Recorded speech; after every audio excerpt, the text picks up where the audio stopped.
미국의 유명한 사업가가 시골에서 오래 살다가 청년이 되어서야 도시에 나가서 열심히 일을 합니다. 그리고 큰 기업을 일구었습니다. 미국에서 존경받는 사람이 되었고, 그리고 많은 어려운 사람들과 또한 국가들을 돕는 그러한 사람이 되었습니다. 그가 어느 날 자녀를 데리고 어린 시절 함께 보냈던 그 완전 시골 골짜기에 있는 고향집을 찾아갔습니다. 그 집은 이미 숲으로 덮여 있었고 사람이 살지 않은 지가 이미 35년이나 되었습니다. 자녀들과 함께 폐허가 된 집을 향해 걸어가면서 갑자기 어린 시절 개울가를 따라 심어 놓았던 호두가 생각이 나서 개울가를 가보았습니다. 그런데 깜짝 놀랐어요. 개울가 옆에 엄청나게 큰 호두 나무들이 줄지어서 우뚝 솟아 있는 것을 보게 되었습니다. 낡은 집 안에 들어가서 이리저리 살펴보면서 추억에 잠깁니다. 그러다가 문득 어린 시절 다락방 구석에 모아놓았던 호두 바구니가 갑자기 생각이 나서 다락방에 올라가 보았습니다. 그랬더니 저 구석에 호두들이 바구니 안에 완전히 썩어 있어요. 먼지가 많이 쌓인 상태로 완전히 말라서 썩어져 있는 모습을 보게 됩니다. 땅 속에 있던 호두는 큰 나무가 되었는데 그저 그냥 있던 호두는 35년이나 지났지만 그냥 썩어져 버렸고 완전히 말라져 버렸습니다. 어떤 씨든지 땅 속에 들어가서 완전히 죽어야 싹을 틔우게 됩니다. 그리고 그 이후에 자라게 되고 나무가 되게 되고 열매가 맺히게 됩니다. 이것이 자연의 법칙입니다.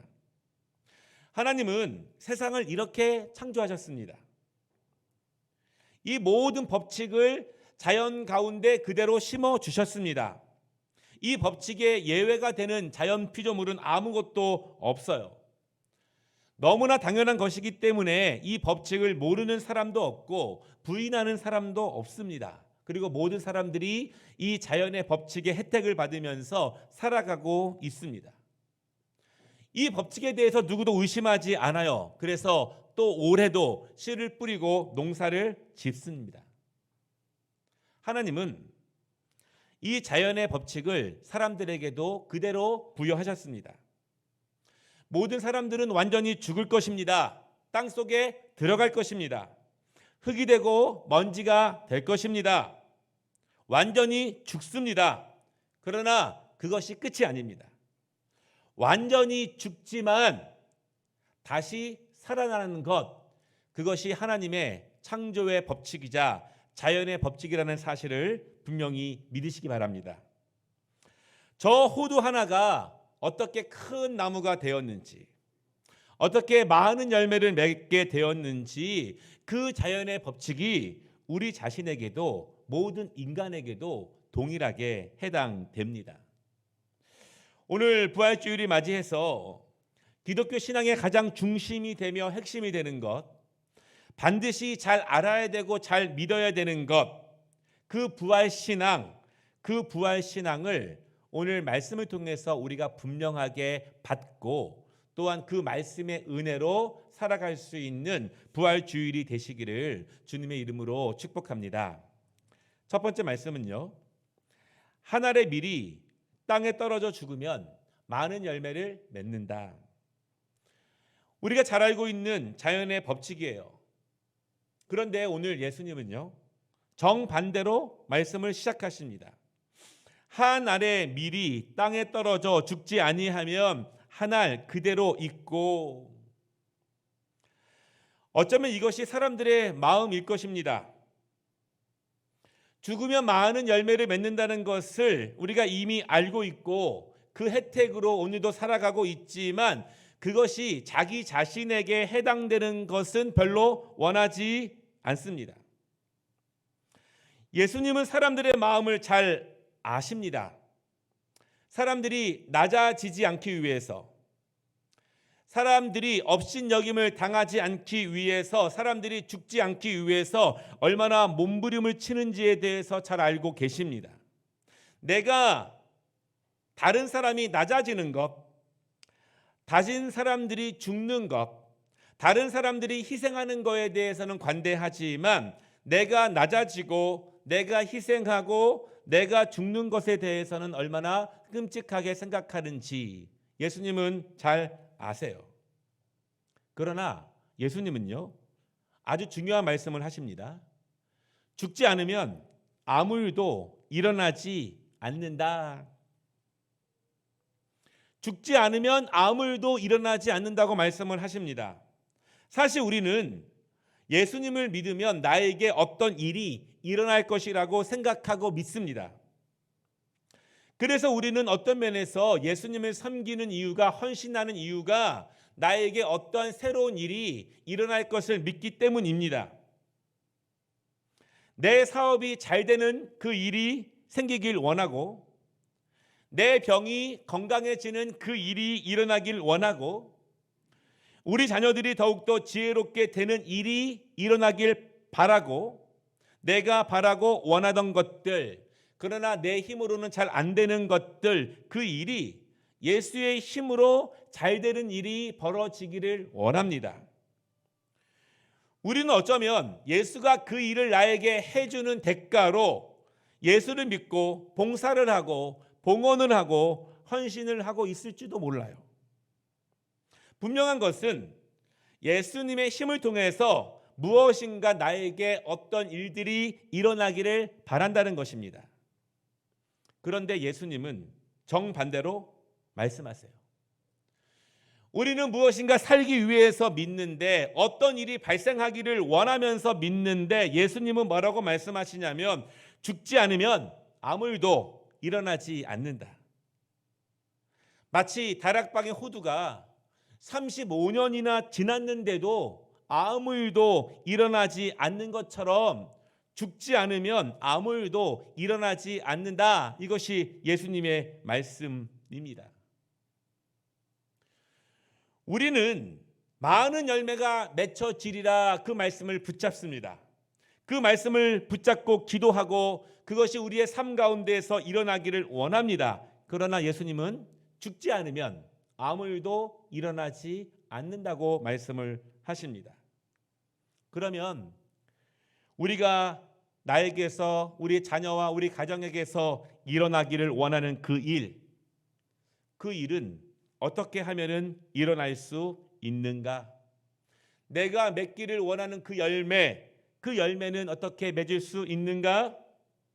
그것은 완전히 죽으면입니다. 완전히 땅에 떨어져 죽으면 열매를 맺느니라. 그것이 하나님의 법칙임을 믿으시기를 바랍니다. 우리는 죽어야 맺을 수 있습니다. 올해 부활주의를 맞이해서 우리는 죽이는 은혜를 누리길 원합니다. 우리의 무엇이 죽어야 할까요? 내가 원하는 열매를 맺히기 위해서 무엇이 죽어야 할까요? 우리의 말씀에 대한 무지가 죽으면 말씀이 우리에게 이루어지는 열매가 맺혀짐을 믿으시기 바랍니다. 우리의 영성 없는 기도가 죽으면 성령님을 만나는 기도의 열매가 맺혀짐을 믿으시기 바랍니다. 우리의 섬기지 않는 손과 발이 죽으면 나를 통해서, 나의 손과 발을 통해서 살아나는 열매가 맺혀짐을 믿으시기 바랍니다. 우리의 영성 없는 예배가 죽으면 나의 예배가 하나님이 받으시는 신령과 기쁨의 예배가 된다는 사실을 믿으시기를 바랍니다. 나의 정직하지 않고 성실하지 않은 삶이 죽으면 우리를 통해서 일하시고 역사하시는 성령님의 은혜가, 그 열매가 우리의 삶 가운데 맺혀짐을 믿으시기를 바랍니다. 이번 부활절, 우리의 무엇이 부활되어야 할까요? 우리의 모든 어두움들이 부활되기를 원합니다. 우리의 모든 연약함들이 부활되기를 원합니다. 우리의 모든 결핍들이 부활되기를 원합니다. 오직 예수의 능력으로, 예수의 이름만으로 부활되는 은혜를 누리시기를 주님의 이름으로 축복합니다. 두 번째는요, 주를 따르는 자도 함께 부활될 것이다. 오늘 26절 말씀을 보니까 예수님은 분명한 부활의 복음을 선포하십니다. 사람이 나를 섬기려면 나를 따르라. 예수님을 섬긴다는 것이 무엇일까요? 우리는 예수님을 섬긴다고 하고 있습니다. 무엇이 예수님을 섬기는 본질일까요? 예수님을 따르는 것이 섬김의 본질이에요. 나는 예수님을 종종 생각합니다. 그것이 예수님을 섬기는 것의 모든 것이 아닙니다. 나는 말씀을 듣습니다. 나는 봉사를 합니다. 그것이 예수님의 섬김의 본질이 아닙니다. 나는 교회에 출석을 하고 있습니다. 그것이 예수님의 섬김의 본질이 아닙니다. 예수님을 섬기는 것은 예수님을 잘 따라가는 거예요. 내 앞에서 걸어가시는 예수님의 모습을 놓치지 않고 잘 보면서, 잘 배우면서 잘 따라가는 것이 예수님을 온전함으로 섬기는 것입니다. 오늘 예수님은 분명하게 말씀하십니다. 예수님을 섬긴다는 것은 예수님을 잘 따르는 것이다. 예수님의 말씀을 잘 배우는 것이고 잘 순종하는 것이고, 예수님이 바라보셨던 것을 함께 바라보는 것이고, 예수님이 관심을 가지셨던 것에 함께 관심을 갖는 것이고, 예수님이 하신 일을 보면서 앞에서 그 일을 하시면서 걸어가시는 예수님의 일을 함께 하면서 따라가는 것이 예수님을 잘 섬기는 것입니다. 바라기는 여러분, 우리는 예수님을 잘 따라가야 해요. 한눈 팔지 말고 앞에서 걸어가시는 예수님을 잘 따라가야 합니다. 왜냐하면 오늘 말씀을 보니까요, 나 있는 곳에 나를 섬기는 자도 거기 있으리니 사람이 나를 섬기면 내 아버지께서 그를 귀히 여기시리라, 이렇게 말씀합니다. 예수님을 잘 따르는 자, 진정으로 따르며 섬기는 사람들, 부활하신 예수님께서 거하실 영화로운 하나님의 나라에 함께 거할 것이라고 말씀하십니다. 누가? 잘 따르는 자들이, 잘 따라가고 있는 자들이 예수님이 계신 그곳에 함께 거할 것이라고 말씀합니다. 왜냐하면 예수님을 잘 따르고 잘 섬기는 자를 하나님 아버지께서 귀히 여기시기 때문이다. 잘 따라가는 자를 하나님께서 귀하게 여기심을 여러분 믿으시기를 바랍니다. 귀하게 여기심을 받는 자들이 부활하신 예수님이 계신 그곳에 함께 계십니다. 죽으면 많은 열매를 맺는 그 자연의 법칙, 하나님이 만드셨습니다. 그리고 그 법칙에 예수님도 순종하셨습니다. 그리고 그 법칙대로 예수님이 우리를 살리셨습니다. 예수님은 완전히 죽으셨고 그 십자가의 죽으심의 은혜로 지금 수많은 우리 믿음의 선진들, 수많은 열매들이 맺혀졌습니다. 예수님이 부활하셨습니다. 그리고 우리가 하나님의 귀함을 받으며 우리도 부활될 것을 믿습니다. 우리도 살아있을 때 열매가 맺혀지는 것이 아니라, 그대로 있을 때 열매가 맺혀지는 것이 아니라, 우리가 죽을 때, 그때 그 열매가 맺혀짐을 믿으시기를 바랍니다. 한 가지 중요한 점이 있는데요, 우리가 주님을 잘 따르기 위해서 정말 귀하심을 받기 잘 생각해 보아야 하고, 부활하신 예수님이 거하시는 그곳에 함께 거하기 위해서 우리 생각해 보아야 할 것입니다. 내가 예수님을 잘 따라가는 것에 방해가 되는 것은 무엇인가? 내 앞에 걸어가시는 예수님, 내가 그분을 잘 따라가야 하는데 내 안에서 방해를 주는 것이 무엇이며 밖에서부터 잘 따라가지 못하도록 방해가 되는 것이 무엇일까를 깊이 생각해 보아야 합니다.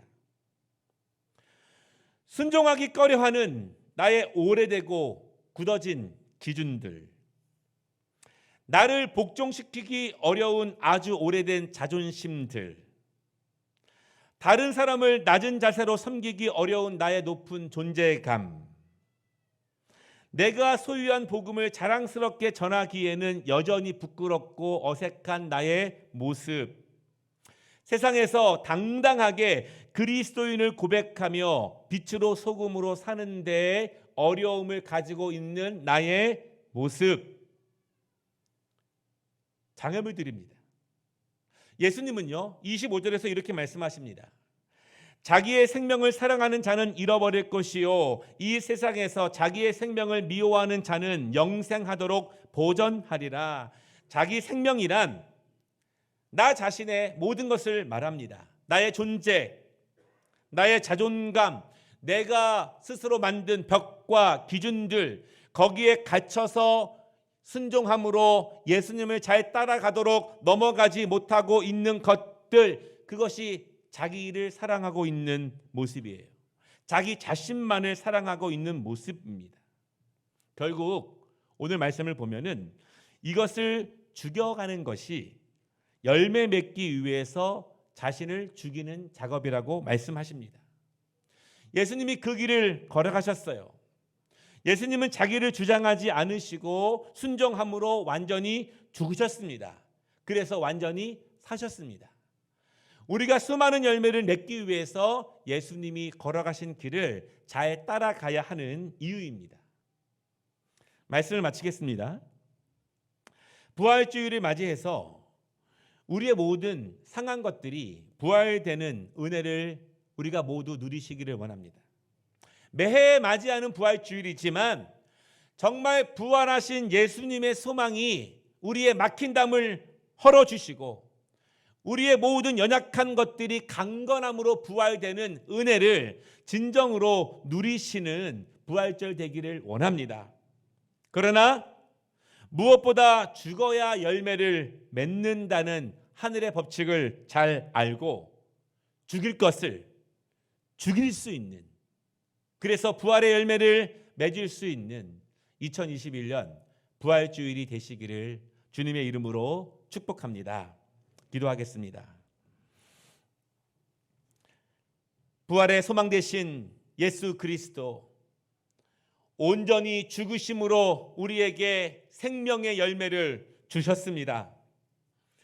우리 또한 온전히 죽을 때 예수님이 걸어가신 그 길을 잘 따라갈 때 하나님께서 우리를 귀하게 여기신다고 말씀하셨습니다.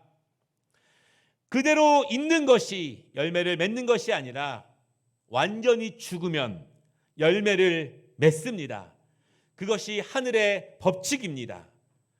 오늘도 우리가 열매를 맺기 위해서 성령님이 가르쳐 주시고 말씀이 비추어 주시는 그것들을 죽여서 수없이 많은 부활의 열매로 거둘 수 있는 그 축복, 그 은혜 허락하여 주시옵소서. 예수님의 이름으로 기도드려옵나이다. 아멘.